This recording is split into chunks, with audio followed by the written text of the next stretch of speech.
രാജ്യത്തിന്റെ സമുദ്രാതിർത്തികൾ സംരക്ഷിക്കുന്ന സമുദ്രാതിർത്തികളിൽ കാവലായി മാറുന്ന ഒപ്പം തന്നെ രാജ്യത്തിന്റെ പുരോഗതിക്കും കാലാവസ്ഥ ഉൾപ്പെടെ എല്ലാ തരത്തിലും നമ്മുടെ പ്രതിരോധ രംഗത്ത് പ്രവർത്തിക്കുന്ന നാവികസേനയെ ആദരിക്കുന്ന നാവികസേനയുടെ ശക്തി വിളിച്ചോതുന്ന ഓർമ്മപ്പെടുത്തുന്ന ദിവസമാണ് നാളെ ഡിസംബർ 4 നാവികസേനാ ദിനം, ഇന്ത്യൻ നാവികസേനാ ദിനം. പക്ഷേ ഇന്ന് നമ്മൾ ഈ ഒരാഴ്ച നീളുന്ന പരിപാടികളാണ് സംഘടിപ്പിക്കപ്പെടുന്നത്. ഇന്ന് മറ്റു സമയവും ഒക്കെ തന്നെ കണക്കിലെടുത്തുകൊണ്ട് ഇന്നാണ് നാവികസേന ദിനമായതിൻ്റെ പ്രധാന പരിപാടികളൊക്കെ സംഘടിപ്പിക്കുന്നത്. രാഷ്ട്രപതി ദ്രൗപദി മുർമുവിൻ്റെ വാഹനമാണ് നമ്മൾ കാണുന്നത്. രാഷ്ട്രപതി സർവ്വസൈന്യാധിപ ഇതാ ശംഖുമുഖത്തേക്ക് എത്തിച്ചേർന്നിരിക്കുകയാണ്. ഇനി നമ്മൾ കാണുന്നത് ഈ തലസ്ഥാനത്ത് തിരുവനന്തപുരത്ത് നമ്മൾ ഇനി കാണാൻ പോകുന്നത് ഇന്ത്യൻ നാവികസേനയുടെ അഭ്യാസ പ്രകടനങ്ങളാണ് നമ്മൾ കാണാൻ പോകുന്നത്. INS വിക്രാന്ത് ഉൾപ്പെടെ എല്ലാം സജ്ജമായിരിക്കുകയാണ്. പടക്കപ്പലുകളും യുദ്ധവിമാനങ്ങളും അന്തർവാഹിനികളും സജ്ജമായിരിക്കുകയാണ്. ഒരുപക്ഷെ ഒരു സാധാരണക്കാരന് ഒരിക്കലും തന്നെ കാണാൻ സാധിക്കാത്ത ഒക്കെയും ഇന്ന് അവിടെ എത്തുന്ന ആളുകൾക്ക് കാണാൻ സാധിക്കുമെന്നുള്ളതാണ്. പൊതുജനങ്ങൾക്കുൾപ്പെടെ ഈ ഇതിന് സാക്ഷ്യം വഹിക്കാൻ പറ്റുന്ന തരത്തിലാണ് എല്ലാ ക്രമീകരണങ്ങളും ഏർപ്പെടുത്തിയിരിക്കുന്നത്. ഓപ്പറേഷൻ ഡെമോ എന്ന പേരിലാണ് 5 കൂടി തുടങ്ങുന്ന പ്രത്യേക അഭ്യാസ പ്രകടനം, നാവികസേനയുടെ അഭ്യാസ പ്രകടനം തുടങ്ങുക. കഴിഞ്ഞ കുറച്ചധികം ദിവസങ്ങളിലായിട്ട് ശംഖുമുഖത്തേക്ക് പോയാലും ഇല്ലെങ്കിലും ഈ തലസ്ഥാനത്തിന്റെ ആകാശത്തിലൂടെ നമ്മൾ വിമാനത്തിന്റെ ശബ്ദങ്ങൾ കേൾക്കുന്നുണ്ട്.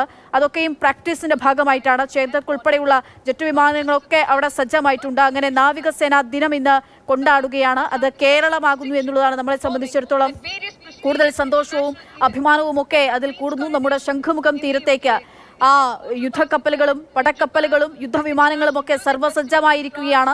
ഇതാ നമുക്ക് ദൃശ്യങ്ങളിൽ കാണാൻ സാധിക്കുന്നുണ്ട്. നമ്മുടെ തീരത്ത് ഇതുവരെ മത്സ്യബന്ധനത്തിനായി പോകുന്ന കപ്പലുകളും അല്ലെങ്കിൽ മത്സ്യബന്ധനത്തിനായി പോകുന്ന വള്ളങ്ങൾ മാത്രമാണ് നമ്മൾ കണ്ടതെങ്കിൽ അങ്ങനെയല്ല. ഇന്നിപ്പോൾ നമ്മൾ കാണുന്നത് നമ്മുടെ രാജ്യത്തിന്റെ കാവലാളായി മാറുന്ന, നമ്മുടെ പ്രതിരോധ രംഗത്ത് അത്രമേൽ അടയാളപ്പെടുത്തുന്ന, അത്രമേൽ നമ്മൾ എല്ലാ തരത്തിലും വികസിപ്പിച്ചെടുത്ത്, തദ്ദേശീയമായും അല്ലാതെയും ഒക്കെ നമ്മൾ വികസിപ്പിച്ചെടുത്തു. നമ്മൾ മറ്റിടങ്ങളിലുമായി ഇതൊക്കെ ആയിട്ടുള്ള നമ്മുടെ പ്രതിരോധ കവചങ്ങളെയാണ് നമ്മൾ നമ്മുടെ മുൻപിലായി കാണുന്നത്. പ്രശാന്ത് കൃഷ്ണ വിവരങ്ങളുമായി ചേരുകയാണ്. പ്രശാന്ത്, പ്രതിരോധ മേഖലയിലേക്ക് കൂടുതൽ മാറ്റിവെക്കണമെന്ന് പറയുന്ന ഒരു കാലഘട്ടത്തിലൂടെയാണ് നമ്മൾ കടന്നു പോകുന്നത്. അത് മാറ്റിവെക്കേണ്ടതിൻ്റെ പ്രാധാന്യം ഉൾപ്പെടെ നമ്മൾ തിരിച്ചറിഞ്ഞ ഒരു വർഷമാണ് നമ്മളെ കടന്നു പോയത് എന്നുള്ള ഓർമ്മപ്പെടുത്തലുണ്ട്. അതായത് അതിർത്തിയിൽ എത്രത്തോളം കാവലാളാകേണ്ടിയിരിക്കുന്നു നമ്മുടെ ഓരോ സേനയും എന്നുള്ളത്. ആ ഒരു ഘട്ടത്തിൽ കൂടിയാണ് ഇത്തവണത്തെ നാവികസേനാ ദിനം വരുന്നത് എന്നുള്ള പ്രത്യേകത കൂടിയുണ്ട്.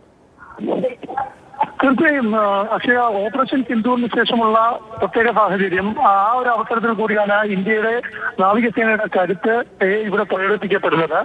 നമുക്കറിയാം, പഴയ കാലത്തു നിന്നുള്ള ഒരു യുദ്ധമുറയിൽ നിന്ന് വ്യത്യസ്തമായി ഒരേ സമയം കരയാക്രമണമാണ് സാധ്യമെങ്കിൽ പോലും അവർ നാവികസേനയുടെയും വ്യോമസേനയുടെയും എല്ലാം സാധ്യത ഉപയോഗിച്ചുകൊണ്ടാണ് ഈ ഓപ്പറേഷൻ സിന്ദൂറിന്റെ ഭാഗമായുള്ള ഈ മിഷൻ നമ്മൾ നടപ്പാക്കിയെന്നുള്ളത് കണ്ടതാണ്. അപ്പോൾ അതുകൊണ്ട് തന്നെ ഈ ഒരു പരമ്പരാഗത യുദ്ധം മുറകളിൽ നിന്ന് അല്ലെങ്കിൽ ശത്രുവിനെ നേരിടുന്ന മുറകളിൽ നിന്ന് വ്യത്യസ്തമായിട്ടുള്ള ഒരു രീതികളാണ് ഇന്ത്യ പരീക്ഷിച്ചുകൊണ്ടിരിക്കുന്നത്, നടപ്പാക്കിക്കൊണ്ടിരിക്കുന്നത്. അപ്പോൾ അതുകൊണ്ട് തന്നെ നാവികസേനയുടെ ശക്തി അത് പ്രകടിപ്പിക്കുമ്പോൾ അത് ഓരോ പൗരന്മാർക്കും അഭിമാനം ഉയർത്തുന്ന കാര്യം തന്നെയാണ്. ഇന്നിപ്പോൾ ഓപ്പറേഷന്റെ ഭാഗമായി, നേവിയുടെ ഓപ്പറേഷന്റെ ഭാഗമായി ഇവിടെ ഈ കടലിലുള്ള കപ്പലുകളും ഒന്ന് ഇടപെടുകയാണ്. ഭാരതം എന്ന പേർ കേട്ടാൽ അഭിമാനപൂരിതമാകണം അന്തരംഗം എന്നുള്ളതാണ്